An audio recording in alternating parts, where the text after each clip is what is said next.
Every Barbie doll starts as a handmade prototype at Mattel's design center. And styling hair is one of the most important steps. I was working in a salon as a hairstylist before I worked here. But adults aren't just making toys these days. They've become a target audience. Whoa! Like 63-year-old Bruce Pascal, who owns the world's most valuable Hot Wheels collection, worth about $2 million. It's going to cost you $50,000 to buy a lowrider that's painted beautifully. But for a Hot Wheel, you can have it on your desk for $35. U.S. adults spent $7.6 billion on toys for themselves in 2024, up over 10% from the previous year. They're lining up around the block to get rare figurines and turning plush toys from claw machines into side hustles. I'm guessing I could probably sell this one for $150 or $200. So how did adult collectors take over the toy industry? And how are the world's biggest toy companies cashing in? Bruce started collecting Hot Wheels over 25 years ago. Welcome to my Hot Wheels museum. Today he owns 10,000 cars and another 3,000 pieces of rare memorabilia. This is the actual store display. This is the original artwork. There was a special bingo set they did in 1971 era. And one of the reasons I have this warehouse is my wife didn't really enjoy having so many visitors come by to see my collection at the house. I have about 200 different prototypes. It's amazing what employees just kept in their garage. So the first one I'll pull out, there was a car that came out in 1969 called the Torero. This is what the car looked like, but if you look at it, it's not a Hot Wheel. It's actually a hand-carved piece of resin and then hand-painted. Apparently there was a dinner in 1969 at Mattel, and everybody that showed up got this chromed car. There's less than 10 of these known in the world. Makes this car worth at least $5,000. One of my favorite cars is this Mustang. Only the first cars of production actually had what we called open hood scoop. And then they realized that extra step of process to punching out the metal slowed down production. So almost every other Mustang sold is covered. But what's different about this car is if you turn it over, you'll see it has one of the most shiny bases you can get. One of the rarest cars I have. This car is probably worth $30,000. This customized hot rod inspired one of the first Hot Wheels. I think I got it at a bargain, $75,000, and I wouldn't sell it for even double that today, because to me, it's the centerpiece of my Hot Wheels collection. These are original mock-ups of a car released in 1980. And one of the things they had to do as a designer is they would draw up a concept for a future car. Here's an example of one of those cars they created. There's the actual product, and it all started with a drawing. Is that amazing? But his most prized possession? This is the car. It's the king of the hobby. It's the rear load beach bomb. It's the rarest Hot Wheel in the world. Only 2 of these were ever created. Every car Mattel made had to go through the tracks and the curves.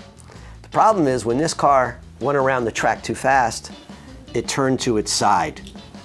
No good for production. So this is the prototype of the transition between the model they didn't want to make and the future model they were going to make. I paid over $50,000, less than $100,000. That's my range, I'll just say. I always keep it kind of secret. It will take $1 million to pry this car off my collection. It is by far my favorite Hot Wheel. When Hot Wheels came out in 1968, Mattel handmade its prototypes out of wood or by customizing model kits. A single one could take 2 months to build. Somebody had to hand carve the car to exact specifications. Mattel doesn't make wood prototypes anymore, but designing new models can take over a year. It all starts with an idea from designers like Charlie Angelo. My family didn't have much money, and so for me to dream to own a certain car was my biggest dream. But a lot of the times too, I look at a car and be like, I think I can do maybe a better job than that, or maybe I would modify it this way and I think it would look better. Well, one thing I really like here is this reflection right here, see that? And it actually helps accent this fender right there. And it makes it a little bit more aggressive, a little bit more speed to it. One of his most popular creations is this donut drifter. My mom used to have a catering business, and I thought, would it be cool if I made her a little character and we called it Sweetie's Donuts after her? We had a box of donuts and I was really hungry, and I thought, hey, would it be funny if we made it into a donut car? Maybe this little guy is trying to escape whatever environment he's in. Maybe he's stuck in the donut, and maybe the donut box becomes all the aero effects. The designs eventually go to Mattel's 3D printing lab, where they'll become physical prototypes. With this machine, we're able to print good resolution, good surface finish parts in over 500,000 different colors, all at once. Toys like dollhouses can take up to a week to print, while Hot Wheels can be done in a few hours. We're working with play, right? It's definitely important to know how a kid or adult is going to interact with the toy. After that, they get a pressure wash to remove the support gel from the 3D printer. And it is, for the most part, water soluble. So we have these pressure washer stations, just warm tap water with high pressure to remove that support. Chrome engines, red stripe racing slicks, new Hot Wheels. Mattel launched Hot Wheels in 1968 with the idea of designing realistic cars that were faster and flashier than its competitors. And its first year, Hot Wheels outsold the #1 toy company at the time, Matchbox.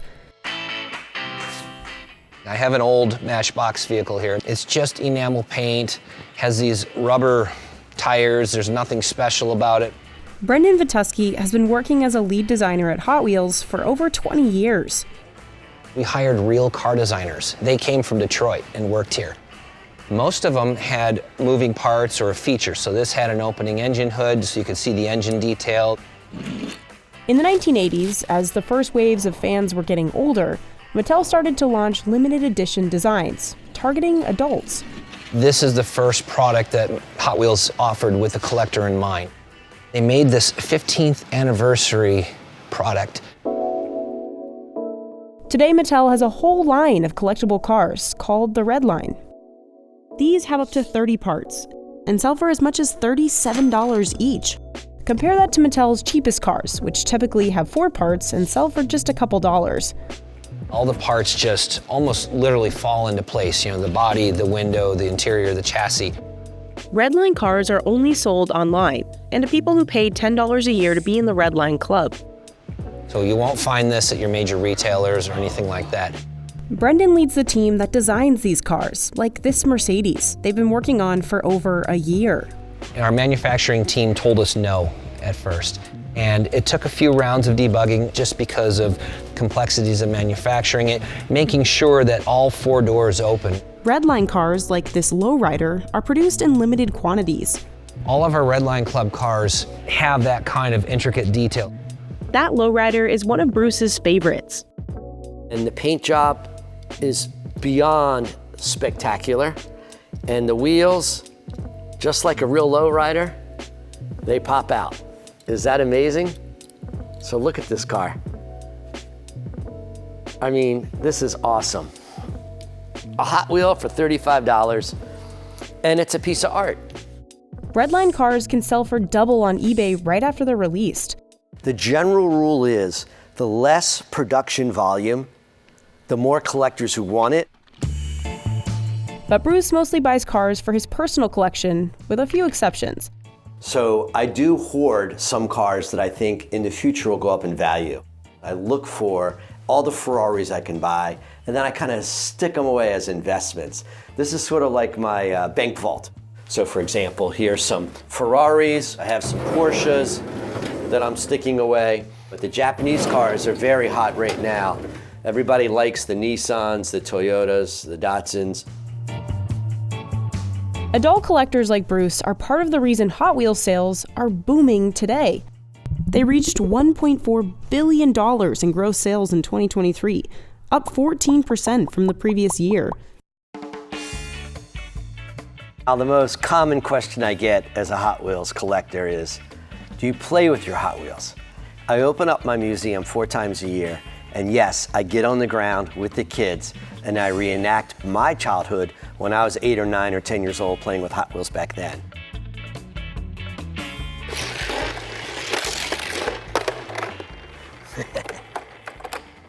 Always happens.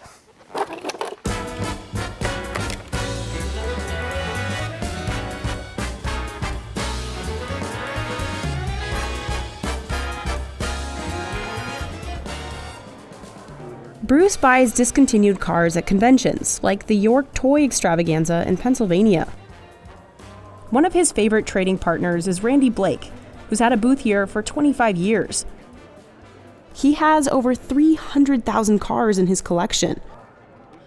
What's up, Randy? Hey, Bruce, how's it going, man? Nice to see you. I got some carded red lines. I got some nice higher-end convention cars. Do you have that, the Fair Lady Z, the new NFT? I do. I have one of those. That's my last one left right there. That's the. Yeah, I just got these are the newest ones that just came out from the club. Oh, most definitely. Yeah. Both nice The cars. Porsche, yeah, both of those are Both the two nice hottest cars. ones. Yep. What do you think of an even trade? I could do that for you, Bruce. We could work that out. Another deal? Absolutely. Hey, Jerry. What's up, Bruce? You tell me, what's going on? How's it going? Because I know you're the man that has everything except this. Okay, something I don't have. Wow. How long has it been to see one of those?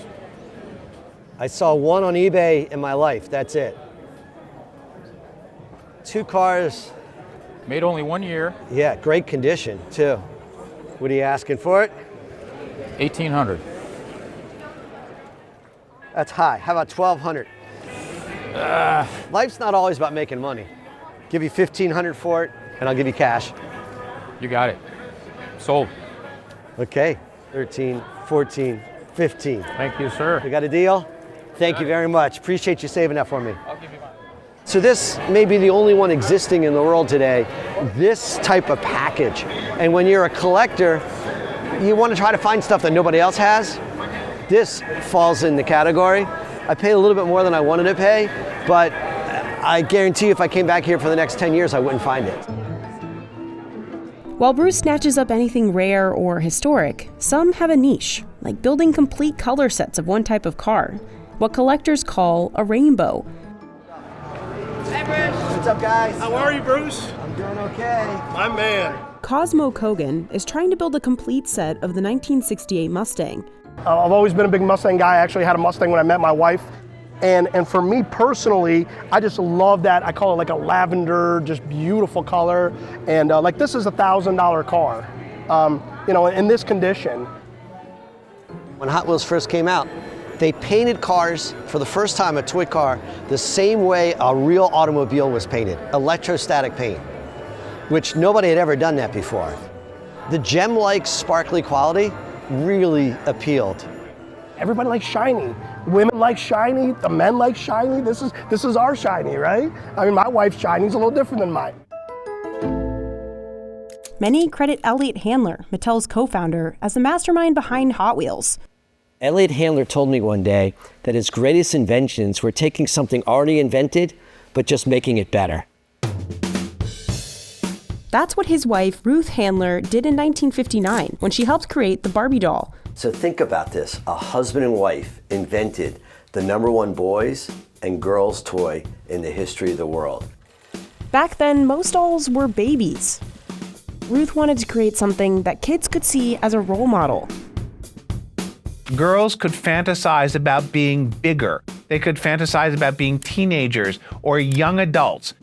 They did not have to fantasize about being moms or wives. Mattel was also one of the first toy companies to market straight to kids on TV, which helped it sell over 300,000 Barbies in 1959. For decades, Barbie dominated the fashion doll industry without major rivals.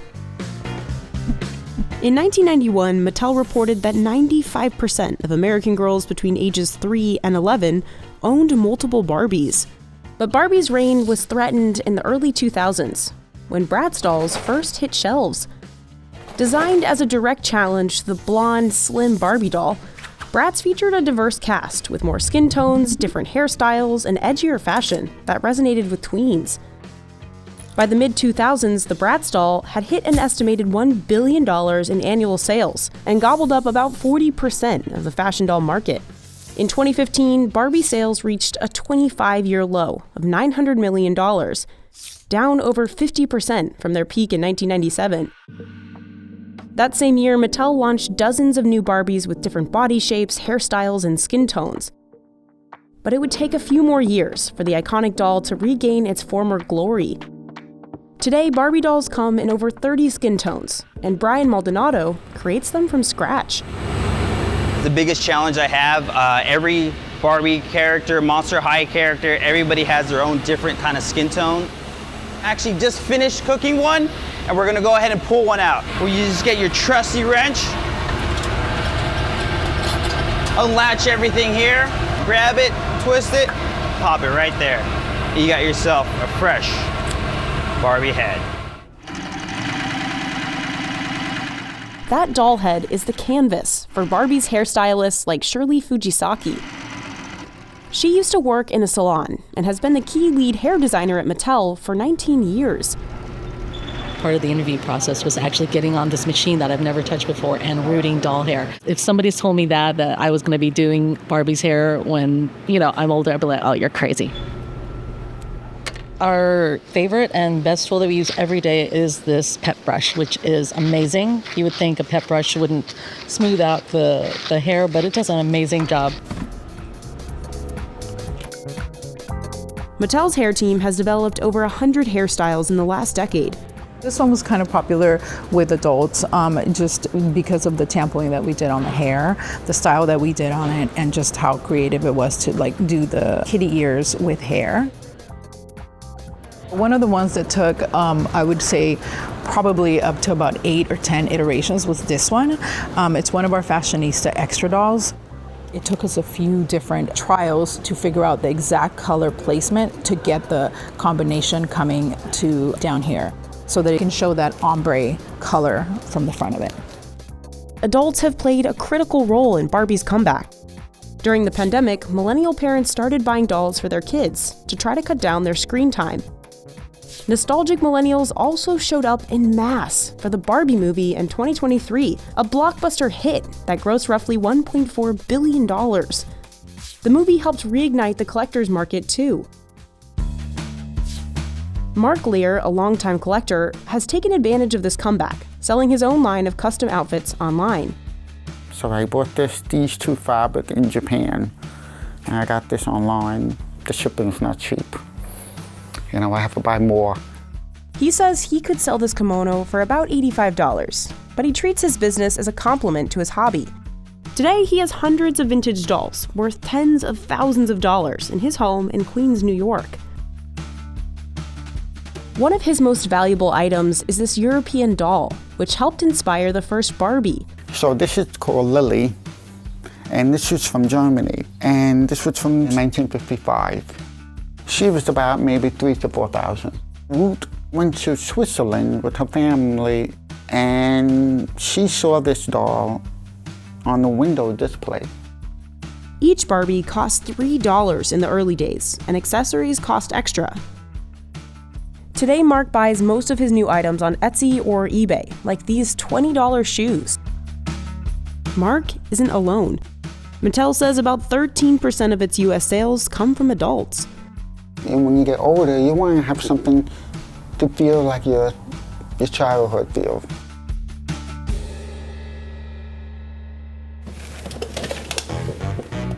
That's one of the reasons Dave Coletta has been collecting Lego for over 40 years.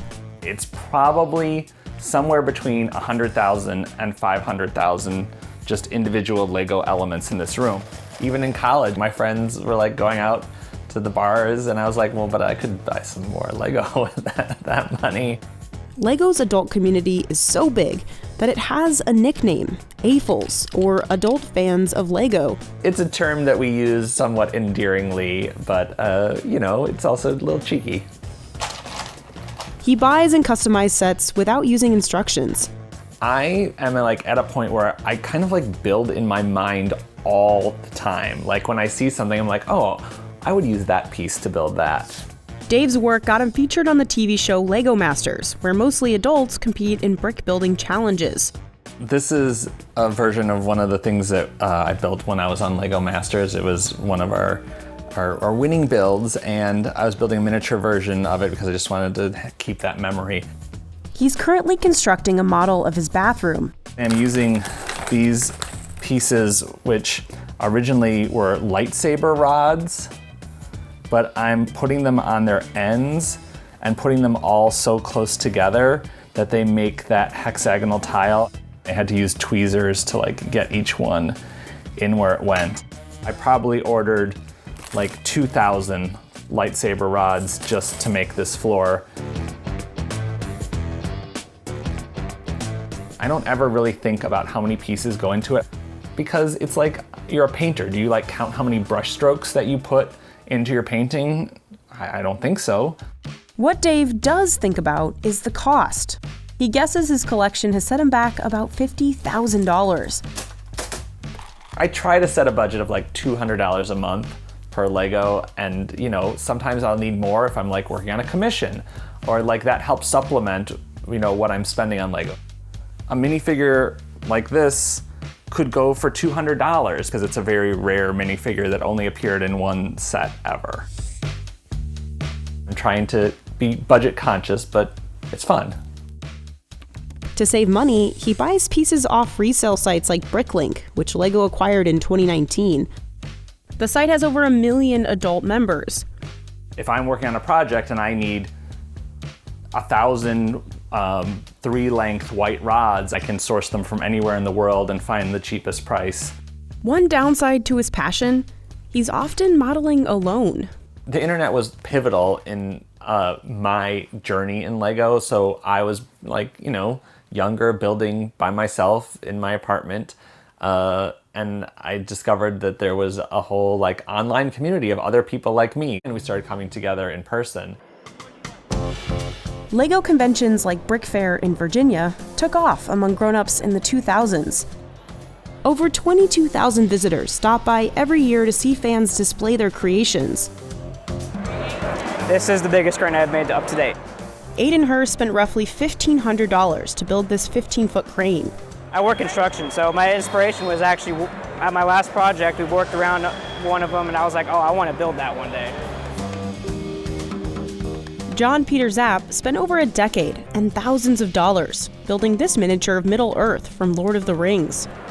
A lot of stuff broke on the way down, so all day yesterday, me and my 2 helpers were just fixing, so it was a long day yesterday. I think I'll take it to 1 or 2 more shows, and then it's meant to break apart and build something new out of it. It's Lego, it's not it's meant to last forever.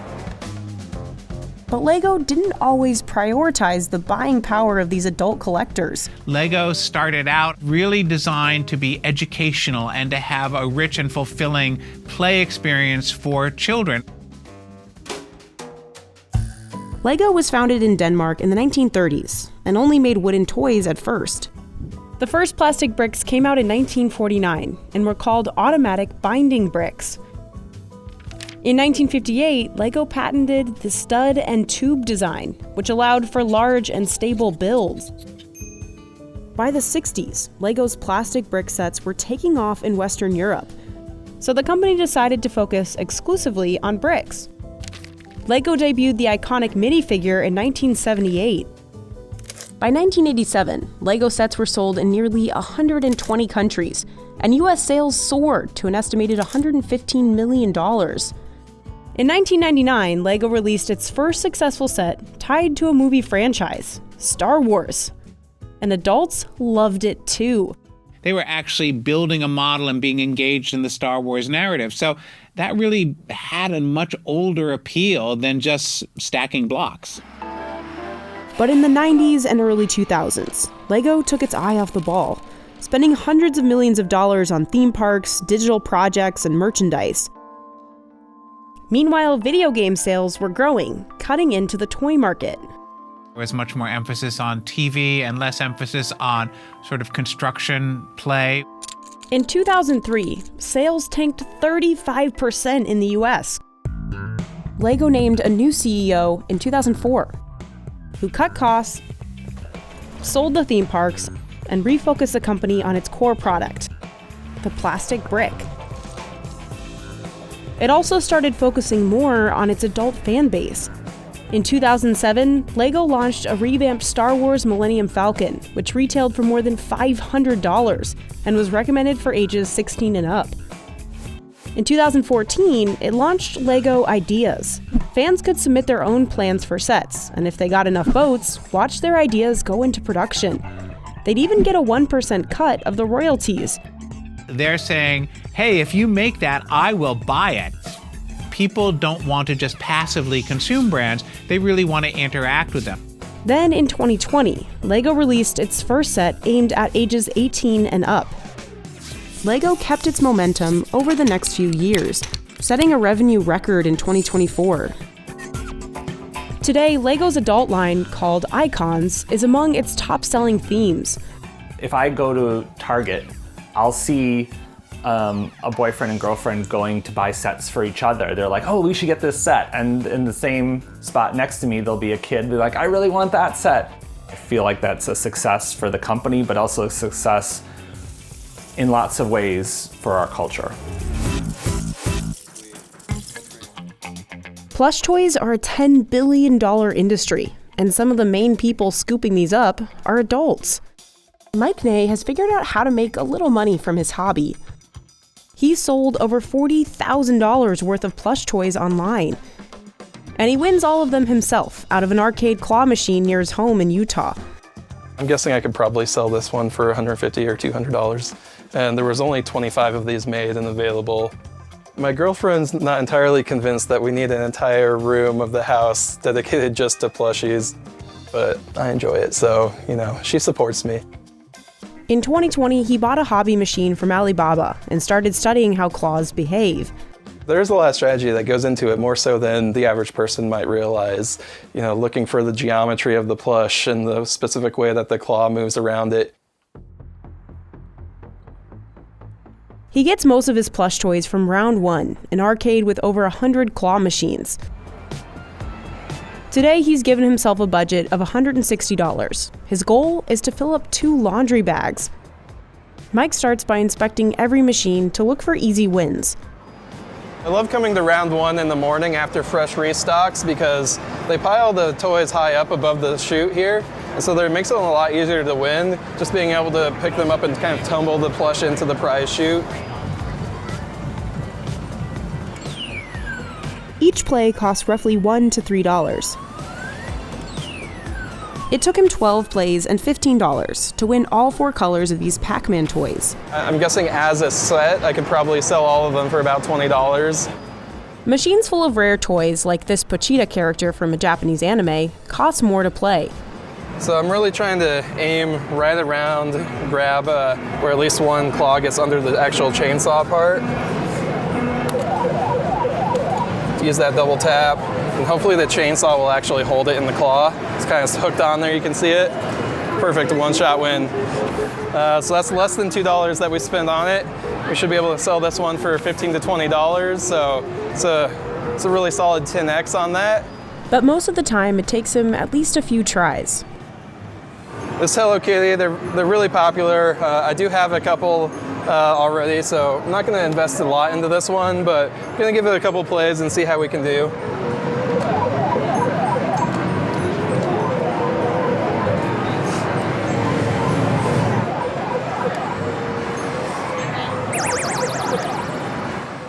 These failed attempts are what make claw machines so profitable for arcades.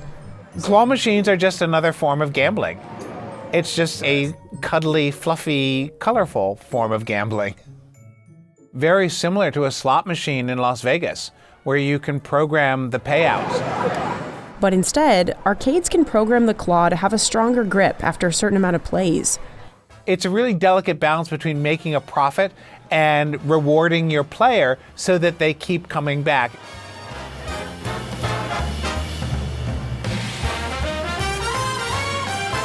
Mike is aware of this and has a couple of tricks and personal rules for himself. First, knowing when to stop.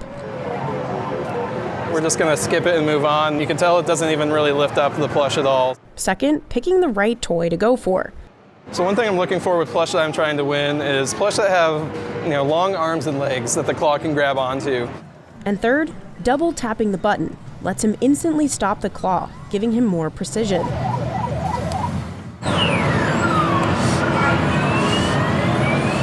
And we got a nice good grab there actually, perfect by the head.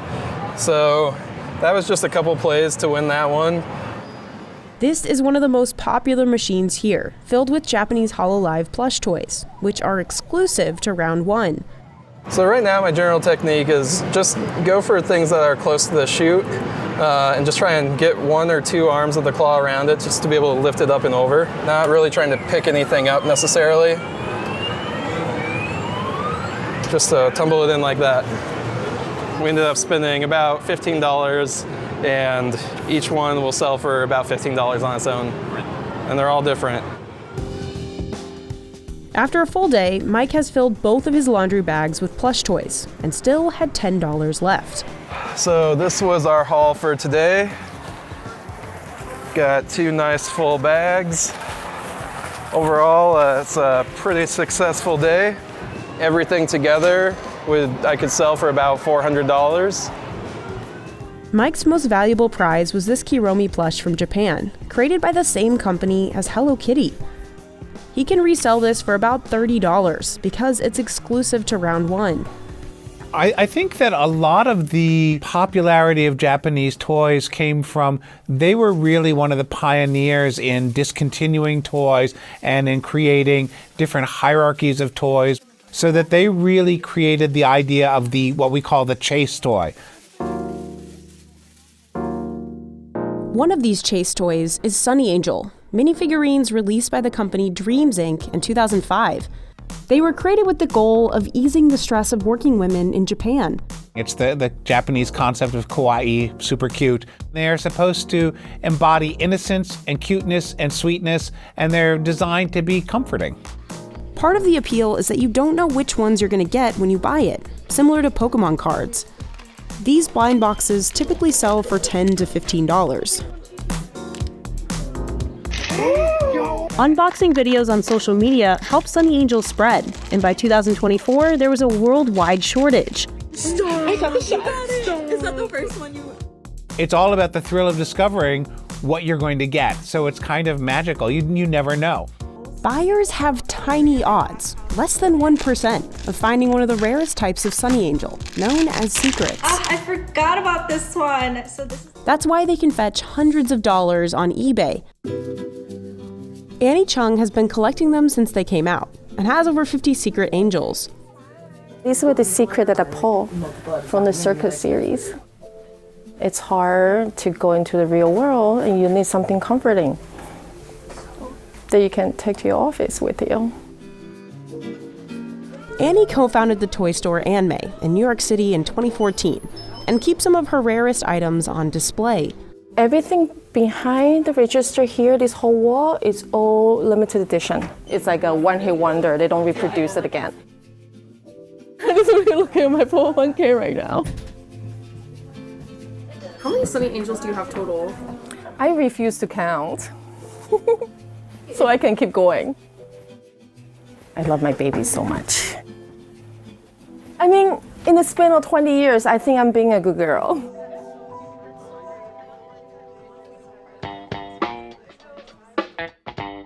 Back in December 2024, people lined up around the block for a holiday promotion at Anmei. Jesse Angel waited for 3 hours to score some Sonny Angel characters for his wife. She's staying at home right now and taking care of our son for, nonstop. That's like a 24-hour job. Can't really take any breaks. Some collectors traded to pass the time. I kind of feel crazy that I'm standing here, but for the vibe, I guess. So I think it just brings a sense of community, especially in New York, where it's like kind of like hard to make friends too. Like you can like interact with people and be like, oh hey, like you have this, like we can trade.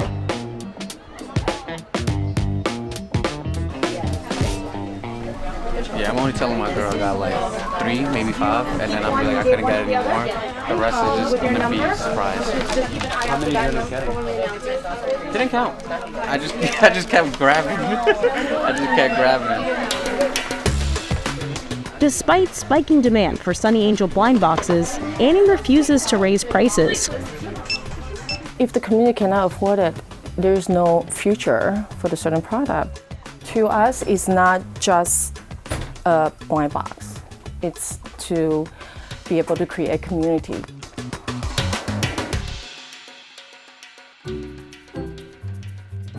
And that's a feeling many collectors share, no matter the toy they're playing with. Collecting touches something very elemental inside each of us. And it's a form of self-expression, really, to align yourself with a certain figure, with a certain character, and to express yourself and your affinity for that. My advice is buy what you like. This is not stock picking, to buy cars to think you could just buy and sell them to make money. Buy what you have a passion for, because if you buy what you love, you'll always love it. God forbid I pass away tomorrow, I don't know what my wife would do. So I am working on a list with instructions myself of what to do in case I pass, and I have some friends that would help her. But it's a Herculean task for a lot of collectors that collected for 25 years and have thousands of items. Remember, each item was bought 1 or 2 at a time and enjoyed, and to get rid of 15,000 items at one time, it's difficult.